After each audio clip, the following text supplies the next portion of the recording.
Hello students, how are you? Hope you all are doing good.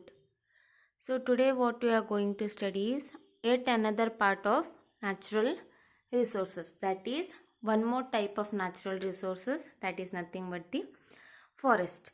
So when you are talking about the forest is a type of a renewable natural resources. Renewable type of natural resources in the sense it is a type of natural resources which we can get over a period of time. For example, when you are cutting any type of tree, if you are cutting a tree, it is not like it is completely going away, it is not like completely it is getting ended. So here it is a exhaustible type of renewable natural resources. Exhaustible means if it will get over, though it will get over, but it can be renewed.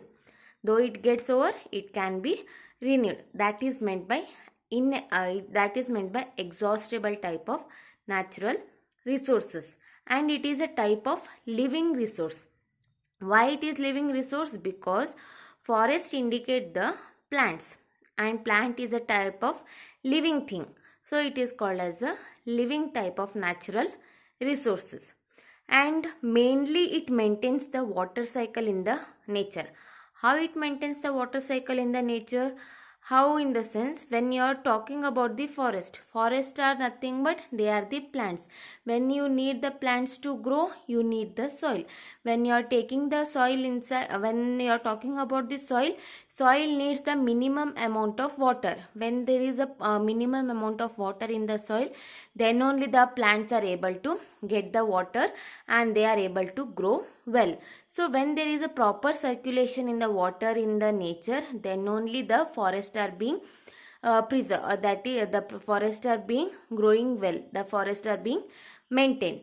And even it is maintaining the soil. How it is maintaining the soil? As we have studied in the earlier class, as we have studied in the last video only, soil is the basic necessity for the plants to grow. When there is no soil, when there is no nitrogen present available for the plants are not able to prepare their food. So even it maintains the soil fertility. The plants, even the forest maintain the soil fertility.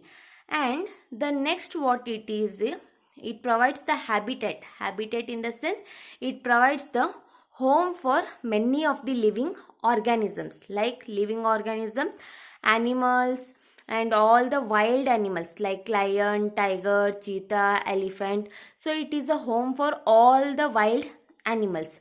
It provides the habitat because in forest we find many of the animals, so it has become a home for many of the animals. And even it is called as the natural wealth of the country. Why it is called as the natural wealth of the country? Because it provides the timber, it provides many useful products. Even using the wood, we are able to construct very beautiful houses.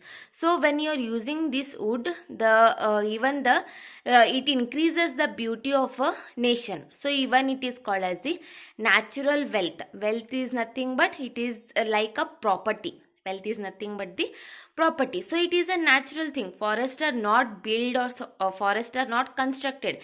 These are the God's gift, that is Mother Nature's gift, which we have blessed with. So it is called as the natural wealth of the country. But what happened is, recently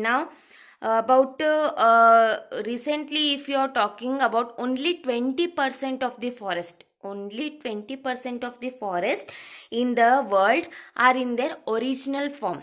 20% of the forest are in the original form, and they are not destroyed in the sense, nowadays wherever you are seeing, the forests are being destroyed for many of the reasons. It can be by the natural resource, it can be by natural thing, or it can be by the man-made activities. Natural in the sense, the forest may catch forest fire in the sense, if there is more increased amount of sun rays, if more increased amount of sun rays is coming on the earth, that time what happens is, there is a chance that forest may get the fire by itself. That is called as the forest fire.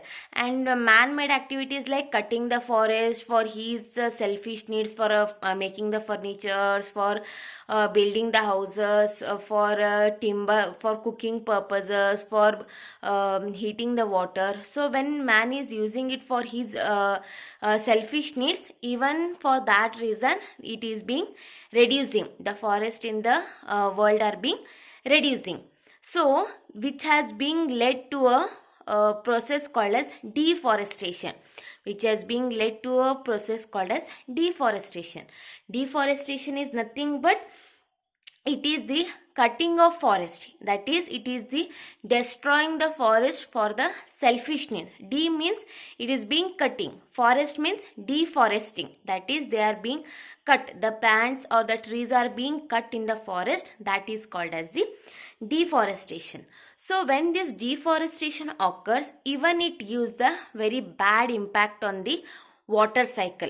Even it gives a very bad impact in the water cycle. How it gives the bad impact in the water cycle is, if you are cutting the tree, if you are cutting the tree, there is no sufficient rainfall. There is no sufficient rainfall, or there is no sufficient water that is being absorbed by the soil.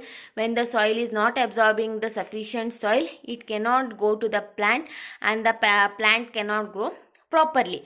Even it will affect the water cycle, and even it is a major reason for the soil erosion. It has been a major reason for the soil erosion. How it is a major reason for the soil erosion is, if you are cutting the trees, if you are cutting the trees and if the plants are not getting the proper nutrients, or if the soil is not having the proper nutrients because of no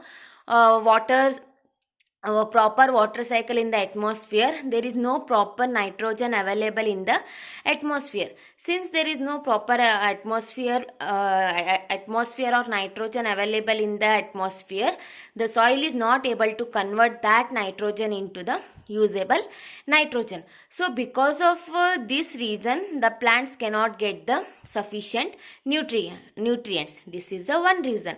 One more reason is, because of heavy rains or because of heavy floods, when the upper layer of the soil is washed away, when the upper layer of the soil is washed away, that time even the nutrients which are present, even when the nutrients are present, they are also being washed with the water. So that even affects the growth of the plant. So what we can do is, we can convert the deforestation into new forest by planting the trees, by planting new plant. That is nothing but afforestation. By doing afforestation, you can improve the forest, you can restore the forest. That is meant by afforestation. So this is the way to conserve the forest. This is the reason, this is the way how you can conserve the forest. So every year, to increase the forest, there is a World Forest Day celebrated. Every year on 21st March, the World Forest Day is being celebrated, so that the forests which are being destroyed, again we can restore the new forest. So every year on 21st March, World Forest Day is being celebrated. In the same way, on 22nd March, to conserve the water, to stop the wastage of water, there is a day called as World Water Day celebrated. So these are the two major days which are being celebrated on behalf of the natural resources. One is the Forest Day and one more is the Water Day. That is, one is on 21st March and one more is on 22nd March. So now what I am telling you is, so at the end of this video, I am just going to tell you, write down some points which you are going to make to conserve the forest. Okay, just make some points to conserve the forest. Hope you all have liked the videos. Thank you.